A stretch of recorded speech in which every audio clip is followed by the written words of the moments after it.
ಸತ್ಯುಳ್ಳ ಸತಿಪತಿ ಮೌಲಾಲಿ ಫಾತಿಮಳ ಜೀವನದ ಕತೆರಿ. ಹಸೇನ ಹುಸೇನ ತಾಯಿಯ ಕಥೆರಿ, ಹಸೇನ ಹುಸೇನ ತಾಯಿಯ ಕಥೆರಿ.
ಶತಮಾನದ ಹಿಂದೆ ನಡೆದಂತ ಸತ್ಯುಳ್ಳ ಕಥನ.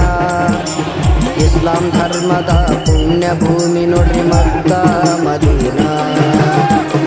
ಶತಮಾನದ ಹಿಂದೆ ನಡೆದಂತ ಸತ್ಯುಳ್ಳ ಕಥನ. ಇಸ್ಲಾಂ ಧರ್ಮದ ಪುಣ್ಯ ಭೂಮಿ ನೋಡ್ರಿ ಮಕ್ಕ ಮದೀನಾ. ಇಂಥ ಪುಣ್ಯ ಭೂಮಿ ಮ್ಯಾಗ ನಮ್ಮ ನಬಿ ಸಾಬರ ಜನನ. ನಬಿ ಸಾಬರ ಹೊಟ್ಯಾಗ ಹುಟ್ಟ್ಯಾರು ಮಕ್ಕಳು 5 ಜನ. 5 ಮಕ್ಕಳ ಒಳಗ ಸಣ್ಣಾಕಿ ನೋಡ್ರಿ ಬೀಬಿ ಫಾತಿಮಾ. ಬೆಳೆದು ನಿಂತ ಫಾತಿಮಾಳ ಮದುವೆಗೆ ಹುಡುಕತಾರ ವರವ, ಅವಾಗ ದೊರೆತಾರ ಮೌಲಾಲಿ ಶರಣ. ಬೀಬಿ ಫಾತಿಮಾಳ ಬಡತನದ ಕಥೆ ಕೇಳಿ ಕಣ್ಣೀರ ಬರ್ತಾವರಿ. ಸತ್ಯುಳ್ಳ ಸತಿಪತಿ ಮೌಲಾಲಿ ಫಾತಿಮಳ ಜೀವನದ ಕತೆರಿ. ಹಸೇನ ಹುಸೇನ ತಾಯಿಯ ಕತೆರಿ, ಹಸೇನ ಹುಸೇನ ತಾಯಿಯ ಕತೆರಿ.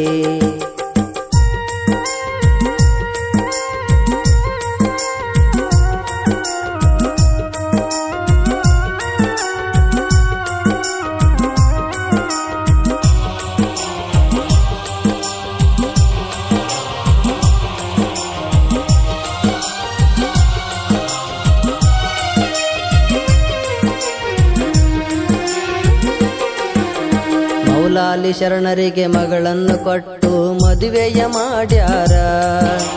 ಫಾತಿಮಾ ಗಂಡನ ಕೈ ಹಿಡಿದು ಹೊಂಟಾಳ ಬಿಟ್ಟ ತವರೂರ. ಮೌಲಾಲಿ ಶರಣರಿಗೆ ಮಗಳನ್ನು ಕೊಟ್ಟು ಮದುವೆಯ ಮಾಡ್ಯಾರ. ಫಾತಿಮಾ ಗಂಡನ ಕೈ ಹಿಡಿದು ಹೊಂಟಾಳ ಬಿಟ್ಟ ತವರೂರ. ಮೌಲಾಲಿಯ ಮನೆ ಒಳಗ ಕಾಡ್ತಿತ್ತು ಬಡತನ ಘೋರ. ಸಣ್ಣ ಪುಟ್ಟ ಕೆಲಸ ಮಾಡಿದ್ರು ತುಂಬಾ ತಿರಲಿಲ್ಲ ಹೊಟ್ಟೆ ಪೂರ. ಸತ್ಯದ ದಾರ್ಯಾಗ ನಡೆದಾರ ಸತಿಪತಿ ಎಲ್ಲಾನೆ ಇವರ ದೇವರ. ಅಲ್ಲಾನ ನೆನೆಯುತ್ತ ಕಷ್ಟವ ಸಹಿಸುತ್ತ ನಡೆಸ್ಯಾರ ಸಂಸಾರ. ಹಸೇನ ಹುಸೇನರು ಹುಟ್ಟಿ ಬಂದಾರ. ಬೀಬಿ ಫಾತಿಮಳ ಬಡತನದ ಕಥೆ ಕೇಳಿ ಕಣ್ಣೀರ ಬರ್ತಾವರಿ. ಸತ್ಯುಳ್ಳ ಸತಿಪತಿ ಮೌಲಾಲಿ ಫಾತಿಮಳ ಜೀವನದ ಕತೆರಿ. ಹಸೇನ ಹುಸೇನ ತಾಯಿಯ ಕತೆರಿ, ಹಸೇನ ಹುಸೇನ ತಾಯಿಯ ಕತೆರಿ.